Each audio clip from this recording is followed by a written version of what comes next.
வணக்கம் நண்பர்களே, இது உங்கள் வைரவ பழனிசாமி. நம்ம டிஎன்பிஎஸ்சி ப்ரீவியஸ் இயர் கொஸ்டின்ஸ் பார்த்துட்ருக்கோம். அதில் நம்ம இன்றைக்கி இந்த எபிசோடில் பார்க்க போகிறது குரூப் 1ல் 2015ஆம் ஆண்டு கேட்கப்பட்ட இந்தியன் பாலிட்டி கேள்விகள், அதாவது இந்திய ஆட்சியியல் கேள்விகள். மொத்தம் இந்த கொஸ்டினில் பார்த்திங்கன்னா ஒரே கொஸ்டினில் நம்ம பார்க்க போகிறது 24 கேள்விகள். ஸோ நம்ம நேர கேள்விக்கு போகலாம். முதல் கேள்வி, 1966ஆம் ஆண்டு ஏற்படுத்தப்பட்ட இந்திய நிர்வாக சீர்திருத்த ஆணையத்தின் தலைவர் A K Hanumanthaiya, B HC Mathur, C GS Pathak, D Morarji R Desai. சரியான பதில் டி மொரார்ஜி ஆர் தேசாய். இரண்டாவது கேள்வி, இந்திய ஐக்கியத்தின் உச்ச நீதிமன்றம் உலகின் எந்த நாட்டில் உள்ள உச்ச நீதிமன்றத்தை விடவும் அதிக அதிகாரமுடையது ஆகும். இவ்வாறு கூறியவர் யார்? A SM Sikri, B sir Alladi Krishnaswami Iyer, C MC செல்வக் நிரு, டி நீதிபதி கானியா. சரியான பதில் பி சர் அல்லாடி கிருஷ்ணசுவாமி ஐயர். மூன்றாவது கேள்வி, பின்வரும் இரு வாக்கியங்களில் கொடுக்கப்பட்டுள்ள கூற்று ஏ காரணம் ஆர் ஆகியவையில் கருத்தில் கொண்டு கீழ்காணும் தொகுப்புகளிலிருந்து உங்கள் விடையை தெரிவு செய்க. கருத்து ஏ, லோக்பால் மற்றும் லோக் ஆயுக்தாவை ஏற்படுத்துவதற்கு நிர்வாக சீர்திருத்த ஆணையம் பரிந்துரைத்தது. காரணம் ஆர், இவைகள் குடிமக்களின் குறைகளை போக்குவதற்காக உள்ளன. ஏ மற்றும் ஆர் இரண்டும் சரியாகும் மற்றும் ஆர் என்பது ஏயின் சரியான விளக்கமாகும். பி, ஏ மற்றும் ஆர் ஆகிய இரண்டும் சரியாகும், ஆனால் ஆர் என்பது ஏயின் விளக்கம் அல்ல. சி, ஏ சரியாகும் ஆனால் ஆர் தவறாகும். டி, ஏ தவறாகும் ஆனால் ஆர் சரியாகும். சரியான பதில் ஏ மற்றும் ஆர் இரண்டும் சரியாகும் மற்றும் ஆர் என்பது ஏயின் சரியான விளக்கமாகும். நான்காவது கேள்வி, பின்வருவனவற்றில் தவறாக இணைக்கப்பட்டுள்ளது எது?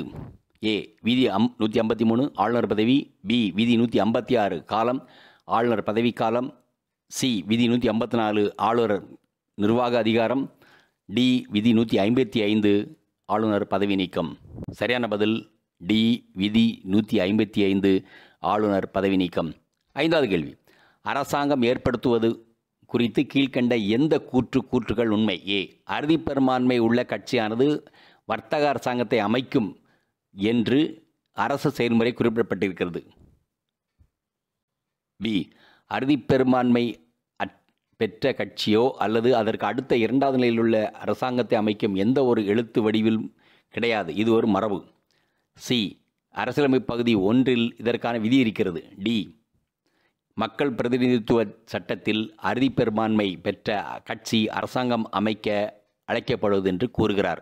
சரியான பதில் பி, அறுதிப்பெரும்பான்மை பெற்ற கட்சியோ அல்லது அதற்கு அடுத்த இரண்டாவது நிலையில் இருக்கும் அரசாங்கத்தை அமைக்கும் என்று எந்த ஒரு எழுத்து வடிவிலும் விதி கிடையாது, இதுதான் மரபு. ஆறாவது கேள்வி, பட்டியல் 1ஐ பட்டியல் 2உடன் பொருத்துக. சட்டம், வருடங்கள். வங்கி குழுமங்கள் அவசர சட்டம் 1966, சிறப்பு பிணைமுறி பத்திரங்கள் அவசர சட்டம் 1980, சட்டத்திற்கு புறம்பான நடவடிக்கைகளை எடுக்கும் சட்டம் 1984, தீவிரவாதிகளால் பாதிக்கப்பட்ட பகுதிகள் அவசர சட்டம் 1981. சரியான பதில் சி 2, 4, 1, 3. ஸோ வங்கி குழுமங்கள் அவசர சட்டம் 1980, சிறப்பு பிணைமுறி பத்திரங்கள் அவசர சட்டம் 1981, சட்டத்திற்கு புறம்பான நடவடிக்கைகள் தடுக்கும் சட்டம் 1966, தீவிரவாதிகள் பாதிக்கப்பட்ட பகுதிகள் அவசர சட்டம் 1984. ஏழாவது கேள்வி, குடிமை உரிமைகள் பாதுகாப்பு சட்டம் அமலுக்கு கொண்டு வரப்பட்ட நாள்? A 19 December 1974, B 19 November 1976, C 19 December 1975, D 19 November 1977. சரியான பதில் பி 19 நவம்பர் 1976. எட்டாவது கேள்வி, பின் வருவோருள் எவர் ஒருவர் விதிமுறைகள் குழு, பொது நோக்கங்கள் மீதான குழு, பணி ஆலோசனை குழு ஆகியவற்றின் பதவி வழி தலைவர் ஆவார்? ஏ சபாநாயகர், பி சபையால் தேர்ந்தெடுக்கப்பட்ட உறுப்பினர் ஒருவர், சி துணை சபாநாயகர், டி ஆளுங்கட்சி உறுப்பினர். சரியான பதில் ஏ சபாநாயகர்.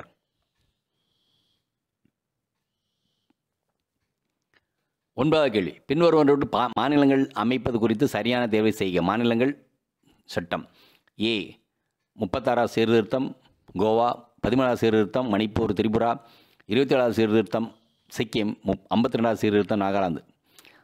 சரியான பதில் ஏ 3, 4, 2, 1. 36வது சீர்திருத்தம் சிக்கிம், 13வது சீர்திருத்தம் நாகாலாந்து, 27வது சீர்திருத்தம் மணிப்பூர் மற்றும் திரிபுரா, 52வது சீர்திருத்தம் கோவா. 10வது கேள்வி, நிர்வாக சீர்திருத்த ஆணையத்தில் பரிந்துரை செய்யப்பட்ட அமைப்புகளுக்கான லோக்பால் மற்றும் லோக் ஆயுக்தான் மக்கள் வீரர் அல்லது மக்கள் விழிப்பாளர் முக்கிய பண்புகள் கீழ்கண்டவற்றில் எது என கூறவும். 1. தன்னிச்சையாகவும் பாரபட்சமற்ற முறையில் செயல்படுதல். 2. நாட்டின் உச்ச நீதிமன்றத்தின் செயல்பாடுகள் ஒப்பிடல். 3. பாராளுமன்றத்திற்கு பதிலளிக்கக்கூடியவர்கள். 4. அவர்களது நியமனம் அரசியல் சாராதவாறு இருக்க வேண்டும். ஏ 1 மற்றும் 4, பி 1, 2 மற்றும் 4, சி 1, 2, 3 மற்றும் 4, டி மேற்கண்ட எதுவும் இல்லை. சரியான பதில் பி 1, 2 மற்றும் 4. 11வது கேள்வி, எந்த விதிகளின் கீழ் இந்திய அரசியலமைப்பு மத்திய மற்றும் மாநில சட்டத்துறையின் உறவுகள் பற்றி குறிப்பிடப்படுகிறது? ஏ விதிகள் 245 255 வரை, பி விதிகள் 256 263, சி விதிகள் 264 267, டி விதிகள் 268 276. சரியான பதில் ஏ விதிகள் 245 இருந்து 255 வரை. 12வது கேள்வி, இந்திய அரசியலமைப்பின் 25வது விதி உத்தரவாதம் அளிப்பது. ஏ சமய உரிமை, பி சொத்துரிமை, சி உயிர் வாழும் உரிமை, டி சமத்துவ உரிமை. சரியான பதில் ஏ சமய உரிமை. 13வது கேள்வி, பாராளுமன்ற உறுப்பினர்களுக்கு பின்வருவனவற்றை முறை சார்ந்த இல்லாத நிலையாக இருப்பது எது? ஏ கேள்வி நேரம், பி பூஜ்ய நேரம், சி அரை மணி நேர விவாதம், டி குறுகிய கால விவாதம். சரியான பதில் பி பூஜ்ய நேரம். 14வது கேள்வி, அரசியலமைப்பு செயல்படும் விதத்தை ஆராய தேசிய ஆணையம் அமைக்கப்பட்ட ஆண்டு. ஏ 2001, பி 2004, சி 2003, டி 2002. சரியான பதில் டி 2002. 15வது கேள்வி, சரியானதை பொறுத்துக. 4வது அட்டவணை அதிகார பகுப்பு, 7வது அட்டவணை மாநிலங்களுக்கு செய்யப்பட்ட இடங்கள், 11வது அட்டவணை மொழிகள், 8வது அட்டவணை 73வது சீர்திருத்தம். சரியான பதில் பி 2, 1, 4, 3. 4வது அட்டவணை மாநிலங்களுக்கு செய்யப்பட்ட இடங்கள், 7வது அட்டவணை அதிகார பகுப்பு, 11வது அட்டவணை 73வது சட்ட திருத்தம், 8வது அட்டவணை மொழிகள். 16வது கேள்வி, பின்வரும் அரசியலமைப்பு திருத்தங்களில் எந்த ஒன்று அரசியலமைப்பின் முகப்புரை, 53 அரசியல் அமைப்பு விதிகள் மற்றும் 7வது அட்டவணையின் வகுப்பின் திருத்தங்கள் செய்ததன் மூலம் அரசியலமைப்பின் மறுபதிப்பு என்று அழைக்கப்படுகிறது? ஏ 40வது அரசியலமைப்பு திருத்தம், பி 42வது அரசியலமைப்பு திருத்தம், சி 41வது அரசியலமைப்பு திருத்தம், டி 43வது அரசியலமைப்பு திருத்தம். சரியான பதில் பி 42வது அரசியல் அமைப்பு திருத்தம். 17வது கேள்வி, நிர்வாக சீர்திருத்த குழு அரசியல் மற்றும் நிரந்தர செயற்குழுவின் இடையே உள்ள உறவை மேம்படுத்த கீழ்கண்ட பரிந்துரைகளை செய்துள்ளது. 1. அமைச்சர்கள் மூத்த அதிகாரிகளிடையே பயமற்ற மற்றும் நேர்மையான நல்லுறவு ஏற்பட வளர்வதற்கான சூழலை முயற்சிக்க வேண்டும். 2. நிர்வாக சீர்கேடு ஏற்படும் சமயங்களில் அமைச்சர்கள் தலையிடலாமே தவிர அன்றாட நிர்வாகத்தில் தலையிடக்கூடாது. 3. செயலர் அமைச்சர்களுக்கிடையான அலுவலக உறவு நம்பிக்கை மற்றும் விசுவாச அடிப்படையில் இருக்க வேண்டும். 4. அமைச்சர்களுக்கிடையான சுமூகமற்ற உறவினை தடுத்து அவர்கள் மீது சிறப்பு கவனம் செலுத்த வேண்டும். 5. அனைத்து முக்கிய முடிவுகளை சுருக்கமாக எழுதப்பட வேண்டும். ஏ 1, 2, 4 மற்றும் 5, பி 1, 2, 3 மற்றும் 5, சி 2, 3 மற்றும் 4, டி 1, 2 மற்றும் 5. சரியான பதில் ஏ 1, 2, 4 மற்றும் 5.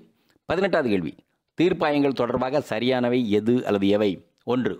இந்திய அரசியலமைப்பின் 15வது பகுதி தீர்ப்பாயங்களை விளக்குகிறது. 2. விதி 323A நிர்வாக தீர்ப்பாயங்களை விளக்குகிறது மற்றும் விதி 323B மற்ற தீர்ப்பாயங்களை விளக்குகிறது. ஏ 1 மட்டும், பி 2 மட்டும், சி 1 மற்றும் 2 ஆகிய இரண்டும், டி 1 மல்ல மட்டும் 2 மல்ல. சரியான பதில் பி 2 மட்டும். 19வது கேள்வி. அரசியலமைப்பு சட்டத்தின் கீழ்க்கண்ட எந்த ஒன்றில் திருத்தம் மேற்கொள்ள அவையில் 2 1 உறுப்பினர்கள் ஆதரவு உறுதி செய்ய வேண்டும்? 1 குடியரசுத் தலைவர், 2 பாராளுமன்றத்தில் மாநிலங்களின் பிரதிநிதித்துவம், 3 7வது அட்டவணையில் உள்ள ஏதாவது ஒரு பட்டியல், 4 மாநில சட்டமன்ற மேலவை ஒழிப்பு. கீழ்க்கண்ட விடையை தேர்வு செய். ஏ 1 2 மற்றும் 3, பி 1 2 மற்றும் 4, சி 1 3 மற்றும் 4, டி 2 3 மற்றும் 4. சரியான பதில் ஏ 1 2 மற்றும் 3. 20வது கேள்வி. இந்திய யூனியனிலிருந்து எந்த மாநிலம் பிரியாத பாதுகாக்கும் அரசியல் சாசன சட்டம் எது? ஏ 16வது சீர்திருத்தம், பி 22வது சீர்திருத்தம், சி 29வது சீர்திருத்தம், டி 35வது சீர்திருத்தம். சரியான பதில் ஏ 16வது சீர்திருத்தம். 21வது கேள்வி. இந்தியாவின் தலைமை கணக்கு மற்றும் தணிக்கை அதிகாரிகள் கீழ்க்கண்ட கணக்குகளை தணிக்கை செய்யும் பொறுப்புள்ளவர்கள்.